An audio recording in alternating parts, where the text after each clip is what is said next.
Setelah Xiaoyan berhasil memurnikan tubuh Raja Naga Utara dan menciptakan boneka siluman tingkat tinggi, dia pun berniat memasuki alam petir untuk memaksimalkan potensi boneka tersebut. Sebelum pergi, Xiaoyan pun menemui Xian dan juga Xiaolin untuk memperlihatkan boneka tersebut. Setelah menjelaskan secara singkat, Xiaoyan kemudian pergi menuju kolam petir surgawi. Berbeda dengan di masa lalu, sambaran petir yang terus menggelegar kini justru tampak menjauh dari Xiaoyan seolah merasakan takut. Bagaimanapun, kekuatan Xiaoyan sekarang sangatlah tinggi dan berbeda jauh ketika dia pertama kali memasuki tempat ini. Singkat cerita, Xiaoyan akhirnya sampai ke dasar kolam, tempat di mana petir hitam yang sangat dahsyat berkumpul. Dalam sekejap, kilatan petir yang tak terhitung, jumlahnya pun menyambar ke tubuh Raja Naga Utara. Selama proses ini berlangsung, kekuatan boneka siluman pun terus meningkat dan tampak seperti lubang hitam yang dapat menyerap segala hal. Di saat yang bersamaan, roh api Xiaoyi tiba-tiba saja muncul dan ikut menyerap lautan petir hitam di sekitar Xiaoyan. Siapa sangka dia mampu merubah petir ganas ini menjadi doki yang sangat murni dan menyalurkannya ke dalam tubuh Xiaoyan.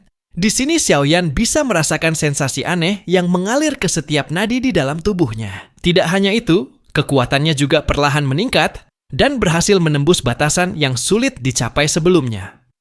Setelah proses penyerapan berlangsung selama 1 bulan penuh, boneka siluman pun akhirnya berhasil mencapai potensi puncaknya dan memiliki kekuatan yang setara dengan ahli Dousheng bintang 6. Sementara, Xiaoyan sendiri berhasil mencapai Dousheng bintang 5 tahap menengah. Dikarenakan energi petir di tempat ini tidak lagi berguna, Xiaoyan pun memutuskan untuk mengakhiri pelatihannya dan pergi meninggalkan tempat tersebut. Baru saja Xiaoyan akan melangkah, petir hitam tiba-tiba saja bergejolak dan menunjukkan energi luar biasa dari dasar kolam.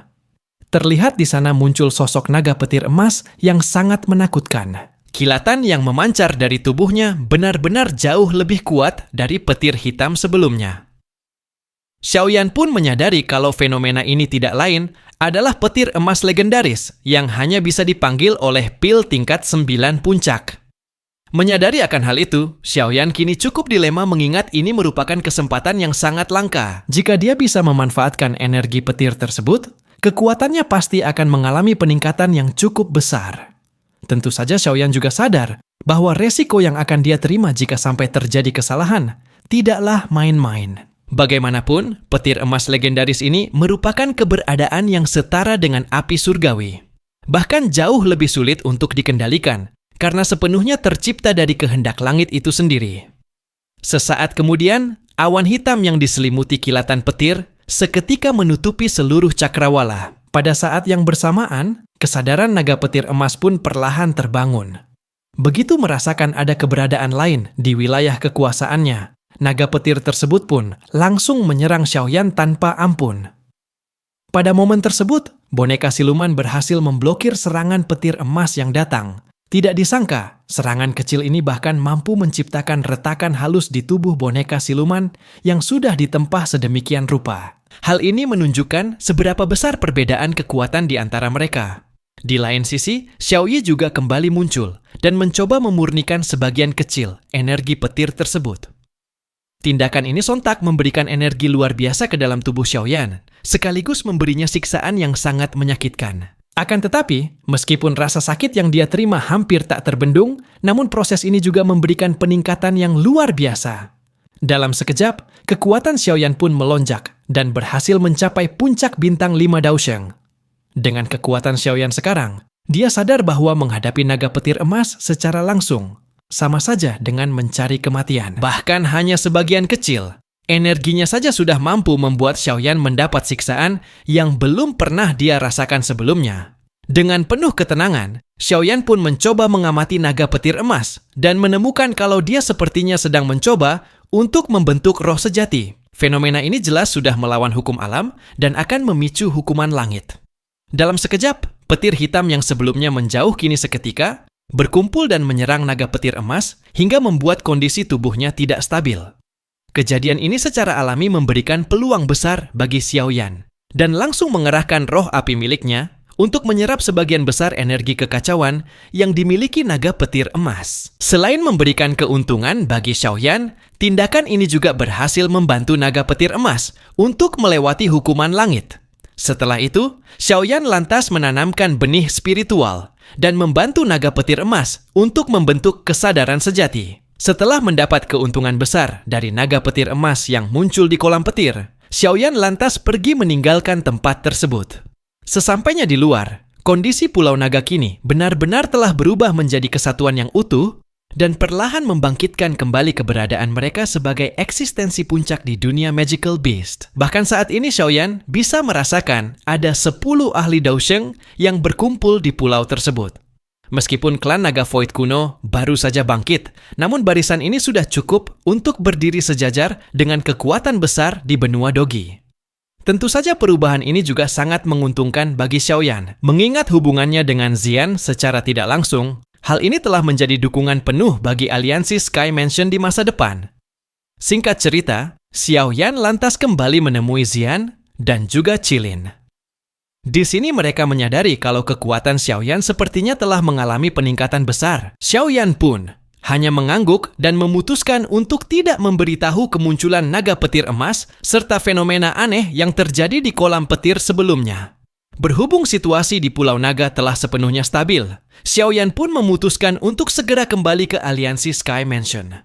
Selama kepergian Xiaoyan, situasi di dataran tengah benar-benar tenang dan masih belum ada pergerakan dari Aula Jiwa. Bahkan setelah melakukan penyelidikan secara menyeluruh, mereka justru menemukan bahwa seluruh aula cabang telah dikosongkan secara total oleh Aula Jiwa. Kemungkinan mereka sengaja mundur untuk sementara waktu demi mempersiapkan rencana yang jauh lebih besar. Dalam situasi damai ini, fondasi aliansi Sky Mansion juga terus bertambah kuat dengan bergabungnya klan Piton 9 Tanah serta dukungan tersembunyi yang diberikan oleh klan Naga Void kuno.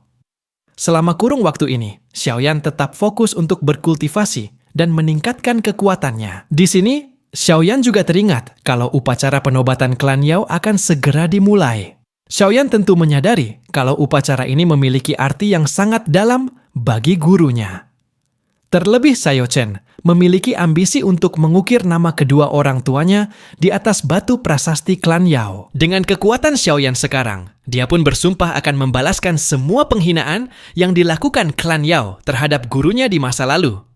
Singkat cerita, 1 bulan pun berlalu, dan kini Xiao Chen memutuskan untuk pergi ke klan Yao bersama dengan Xiaoyan. Meski situasi saat ini terlihat tenang, tetapi aliansi harus tetap melakukan penjagaan ketat. Oleh sebab itu, para ahli lainnya akan tetap tinggal untuk memastikan keamanan di setiap sektor selama kepergian mereka. Setelah pembagian tugas tersebut, Xiao Chen dan juga Xiaoyan kemudian pergi menuju wilayah pegunungan Shenlong, tempat di mana klan Yao berada.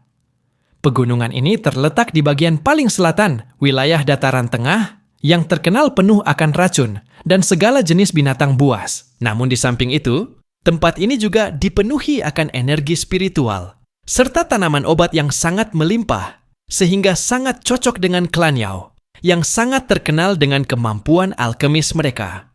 Perlu diketahui bahwa upacara penobatan ini bukanlah acara biasa, melainkan tempat untuk menentukan alkemis terbaik di seluruh benua. Bahkan hanya para ahli dengan reputasi tinggi serta kemampuan luar biasa yang berhak mendapatkan undangan ini. Oleh sebab itu, setiap kali upacara penobatan klan Yao diadakan, hal ini akan menarik perhatian dari seluruh penduduk benua Dogi. Singkat cerita, Xiao Chen dan juga Xiaoyan akhirnya tiba di wilayah pegunungan.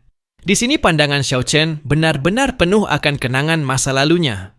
Dia tak menyangka akan kembali ke tempat di mana dia dilahirkan dan mengalami begitu banyak penderitaan. Dari kejauhan, Xiaoyan pun bisa melihat sebuah prasasti setinggi ribuan kaki yang merupakan pintu masuk menuju alam rahasia klan Yao. Saat ini tempat tersebut sudah dipenuhi oleh lautan manusia yang tak terhitung jumlahnya dan secara bergantian menunjukkan token giok kepada para penjaga sebelum diperbolehkan untuk masuk. Ketika Xiaoyan dan juga Xiao Chen mendekat, para penjaga pun sontak menyadari kalau mereka berdua sangat berbeda dengan para tamu sebelumnya. Tekanan serta nama besar Xiaoyan dengan cepat dikenali oleh para ahli kuat yang menjaga tempat tersebut. Terlebih ketika Xiaoyan menunjukkan token undangan milik Xiao Chen, hal ini semakin memperjelas identitas mereka. Setelah diperiksa, gerbang menuju alam rahasia klan Yao pun seketika terbuka. Tidak hanya itu, sikap para penjaga pun berubah menjadi lebih hormat, mengingat kekuatan adalah segalanya di benua Doqi ini. Begitu memasuki alam rahasia, pemandangan alam yang luar biasa indah pun seketika menutupi pandangan Xiaoyan. Tak lama kemudian, salah satu anggota klan Yao lantas membawa mereka menuju kapal terbang yang sudah dipenuhi para tamu sebelumnya. Singkatnya, pemberangkatan menuju wilayah inti klan Yao pun akhirnya dimulai. Dalam waktu setengah jam, sebuah gunung yang menebus langit pun akhirnya muncul. Dari kejauhan semua orang bisa melihat susunan aula yang tersusun rapi dari lereng sampai ke puncak gunung. Tidak hanya itu, di sekitar tempat tersebut juga dipenuhi oleh aura obat yang sangat kaya. Namun begitu Xiaoyan dan juga Xiao Chen melangkah memasuki kota, para ahli pun sontak menunjukkan tatapan sinis dan membicarakan mereka secara diam-diam. Terlebih di sini, mereka juga kembali bertemu dengan ketua Xiao Wangui yang sangat membenci keberadaan Xiao Chen. Sama seperti sebelumnya, Xiao Wangui beserta anggotanya pun terus menatap Xiao Chen dengan ekspresi merendahkan, seolah-olah mereka baru saja melihat aib klan yang seharusnya tidak pernah muncul lagi di tempat ini. Suara tawa mengejek pun seketika pecah di antara kelompok tersebut dan terus merendahkan Xiao Chen untuk menunjukkan kesetiaan mereka kepada Xiao Wangui.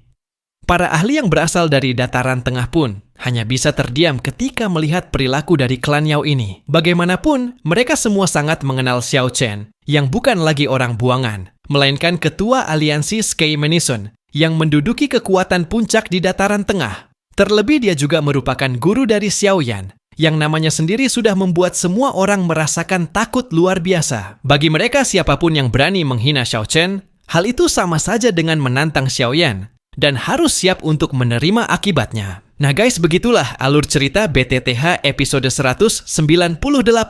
Terima kasih banyak kepada teman-teman. Semuanya yang sudah nonton habis sampai di sini. Sampai jumpa kembali di episode selanjutnya guys. Way back before we blew it all. Take me back to a place where I felt at home. Take me back to a day when we weren't alone. Take me back to an age when the world felt small. Way back before we blew it all. Too many things going on, I can't keep track of them all. From people dropping a bomb to people putting up walls. I feel like life is on hold, perception stuck in a vault. I know that time can heal all, but how much time till